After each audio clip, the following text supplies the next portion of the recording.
स्वागत है आप सभी का डीएलएड के इस पहले क्लास में।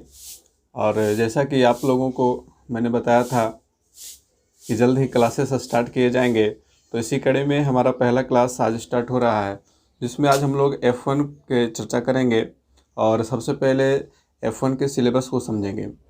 सिलेबस के ऊपर एक क्लास मैंने ला दिया, जिसमें मैंने फर्स्ट ईयर और सेकेंड ईयर में आप लोगों को क्या पढ़ना है इसके बारे में सब कुछ बता दिया है। किताबों के ऊपर आधारित हमारा वीडियो आ चुका है और सारी किताबें मेरे पास अवेलेबल हैं, जिसे आप बहुत ही मिनिमम प्राइस पर प्राप्त कर सकते हो। उसका तरीका आपको स्क्रीन पे दिख रहा है। तो चलिए अब शुरू करेंगे क्लास को हम लोग, और सबसे पहले F1 की ओर बढ़ेंगे। और F1 में क्या पढ़ना है इसे सबसे पहले समझेंगे। तो इसका तरीका क्या है, सबसे पहले मैं इसकी चर्चा करूं। फर्स्ट ईयर में आप लोगों ने एडमिशन करवाया है, तो सबसे पहले फर्स्ट ईयर की पढ़ाई शुरू होगी। F1 से लेकर के F12 तक कुल 12 सब्जेक्ट्स हैं, तो आपको 12 सब्जेक्ट्स के नोटबुक पहले तैयार कर लेने हैं। ठीक है, 12 का नोटबुक आपको बना लेना है, और प्रत्येक का जो सिलेबस है सबसे पहले उसको नोट करते जाना है। कौन कौन सी इकाई पढ़नी है, किस इकाई में क्या चीज़ पढ़ना है, सबसे पहले इसकी जानकारी होनी ज़रूरी है। और इसके बाद हम लोग सारे टॉपिक को क्लियर करते चलेंगे, तो इस प्रकार से पूरी पढ़ाई अच्छे से हो जाएगी। तो बात करें कि F1 में, तो F1 का जो पहला इकाई है, फर्स्ट इकाई है बच्चे, बचपन और समाज। बच्चे, बचपन और समाज, तो इसमें आपको क्या पढ़ना है इसकी चर्चा करें। तो इसमें कुछ इम्पोर्टेंट टॉपिक्स जो हैं, पहला टॉपिक है कि बच्चे तथा बचपन। बच्चे के बचपन को समझना है, सामाजिक, सांस्कृतिक और ऐतिहासिक समझ बनानी है। ठीक है, कि बच्चों का सामाजिक परिवेश कैसा होता है, और इसमें समावेशी शिक्षा का बड़ा योगदान है। समावेशी शिक्षा के ऊपर आप लोगों को एक अलग से किताब भेजी गई है। दूसरा जो टॉपिक है वो है समाजीकरण की समझ। समाजीकरण की समझ होनी ज़रूरी है कि किस प्रकार से बच्चों में समाजीकरण विकसित होता है। ठीक है, वो सामाजिक प्राणी होते हैं मनुष्य, और बचपन से ही इसकी शुरुआत हो जाती है। तो इसकी अवधारणा क्या है, इसके कारक क्या हैं, और विविध संदर्भों को समझना है।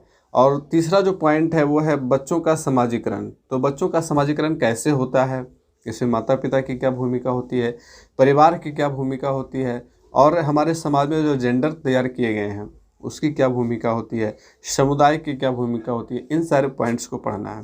और चौथा जो टॉपिक है वो है बाल अधिकारों का संदर्भ, कि हमारे समाज में बच्चों को क्या क्या अधिकार प्राप्त हैं। RTE का विशेष तौर पे इसमें जिक्र करना है, और RTE एक्ट 2009 को भी मैंने बुक्स के स्लॉट में तैयार किया हुआ है। तो कुल मिलाकर के 35 किताबों को मैंने तैयार कर लिया है, और जिसे आप मिनिमम प्राइस पर प्राप्त कर सकते हो। मैं बार बार कह रहा हूँ कि आप लोगों को किताब खरीदना ज़रूरी है, और आप लोग इन सारी किताबों को ज़रूर बाय करें। बहुत ही मिनिमम प्राइस के ऊपर आप लोगों को मिल जाएगा। अब बढ़ेंगे आगे कि दूसरी इकाई में क्या पढ़ना है।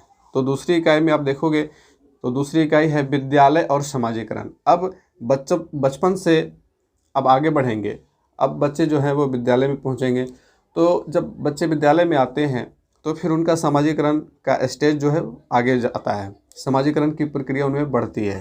तो शिक्षा, विद्यालय और समाज, अंतर संबंधों की समझ इसमें क्या है, यानी कि शिक्षा, विद्यालय और समाज कैसे एक दूसरे से आपस में इंटरकनेक्टेड हैं, इसके बारे में पढ़ना है। इसके बाद विद्यालय में समाजीकरण की प्रक्रिया कैसे होती है, इससे संबंधित टॉपिक है। विभिन्न कारकों की भूमिका है तथा प्रभावों की समझ है। इसके बाद है शिक्षा, शिक्षण तथा विद्यालय। इसका सामाजिक, सांस्कृतिक, आर्थिक व राजनीतिक आधार क्या है, इसके बारे में पढ़ना है। अब बात करें कि तीसरी इकाई की, तो तीसरी इकाई है शिक्षा और ज्ञान। शिक्षा और ज्ञान के चैप्टर में कुछ इम्पोर्टेंट टॉपिक्स पढ़ने हैं, साथ ही कुछ इम्पोर्टेंट बुक्स भी पढ़ने हैं। जैसे कि पहला जो है वो है शिक्षा। शिक्षा क्या है, इसकी सामान्य अवधारणा क्या है, इसके उद्देश्य क्या हैं, और विद्यालय शिक्षा की प्रकृति कैसी है। इसके बाद है शिक्षा को समझने के विभिन्न आधार या विभिन्न दृष्टिकोण कहें, कि दर्शन शास्त्रीय दृष्टिकोण के अनुसार, मनोवैज्ञानिक दृष्टिकोण के अनुसार, समाज शास्त्रीय दृष्टिकोण, शिक्षा का साहित्य क्या रहा है, शिक्षा का इतिहास क्या रहा, इत्यादि। इसके बाद है ज्ञान की अवधारणा। इसका दार्शनिक परिप्रेक्ष्य है कि ज्ञान की अवधारणा क्या है, कुछ दार्शनिक के विचारों को इसमें जानना है। इसके बाद है ज्ञान के विविध स्वरूप एवं अर्जन के तरीके। हम ज्ञान को कैसे अर्जित करते हैं, उसके क्या क्या तरीके हैं, बच्चों में कैसे इसका डेवलपमेंट होता है, इत्यादि। इसके बाद बात करें कि चौथी इकाई, तो चौथी इकाई में कुछ प्रमुख चिंतकों के मौलिक लेखन की शिक्षा शास्त्रीय समझ को पढ़ना है। सबसे पहले महात्मा गांधी का हिंद स्वराज एक बुक है, इसे भी मैं आप लोगों को अवेलेबल करा दूंगा।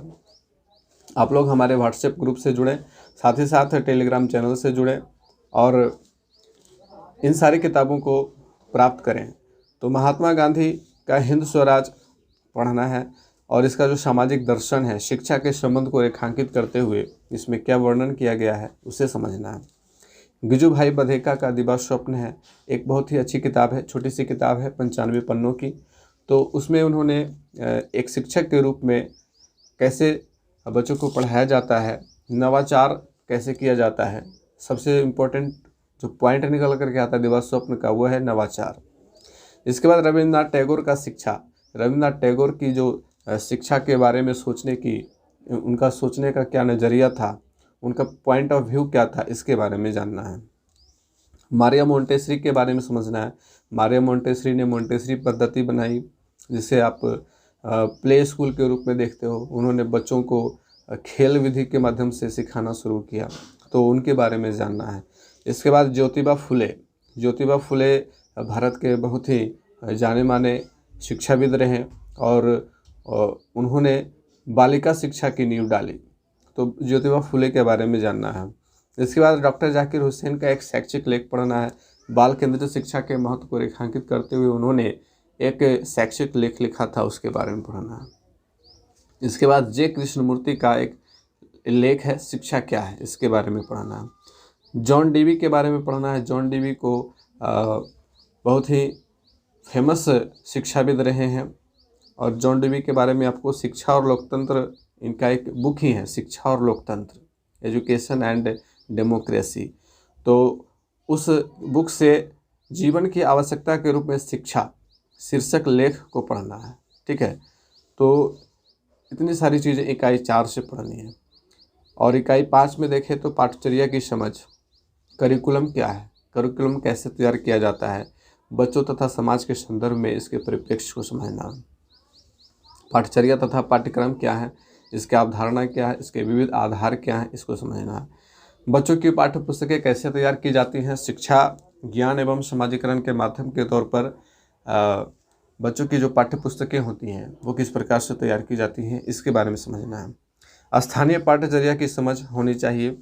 प्रत्येक राज्य का अपना अपना अलग पाठचर्या होता है। भारत सरकार एनसीएफ लाती है, तो उसके आधार पर अलग अलग राज्य अपना अपना करिकुलम फ्रेमवर्क लाते हैं। जैसे बिहार का बीसीएफ 2008 को इस संदर्भ में पढ़ना है, वो किताब भी आप लोगों को सेंड की जाएगी। तो बीसीएफ 2008, एनसीएफ 2005, ये 2 काफ़ी महत्वपूर्ण किताबें हैं जिसे पूरा पढ़ना बहुत ज़रूरी है ताकि आपकी समझ बन सके। तो इस प्रकार से F1 में आपको ये 5 इकाई पढ़नी है। अब हम F1 की जो किताब आपको प्रोवाइड करेंगे उसकी ओर चलते हैं। तो आप स्क्रीन पे देख सकते हो कि F1 जो बुक है वो पहले शिक्षा के परिप्रेक्ष्य नाम से आता था और सारा जो टॉपिक है वो सेम है। आप इकाई को देखोगे तो पता चलेगा कि सब कुछ सेम ही है और यही वो किताब है जो F1 में आप लोगों को पढ़ना है। तो जो हमारा पहला चैप्टर था बच्चे, बचपन तथा सामाजिकरण, तो बचपन और सामाजिकरण इसमें भी इकाई है और जेंडर विमर्श और शिक्षा उसी का हिस्सा है, उसी का पार्ट है। विद्यालय और सामाजिकरण, शिक्षा और ज्ञान, भारतीय चिंतकों के मौलिक लेखन और शिक्षा शास्त्रीय समझ।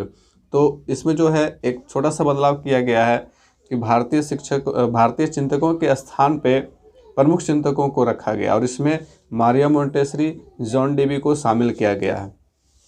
तो उससे कोई ज़्यादा फर्क नहीं पड़ता है। मैं आप लोगों को वीडियो क्लास के माध्यम से सारे टॉपिक्स क्लियर करता चलूँगा, तो आप लोगों को चिंता करने की बिल्कुल ज़रूरत नहीं है। 1-2 टॉपिक जो भी छूटा हुआ रहेगा, मिसिंग रहेगा, वो आपको वीडियो के माध्यम से कंप्लीट हो जाएगा।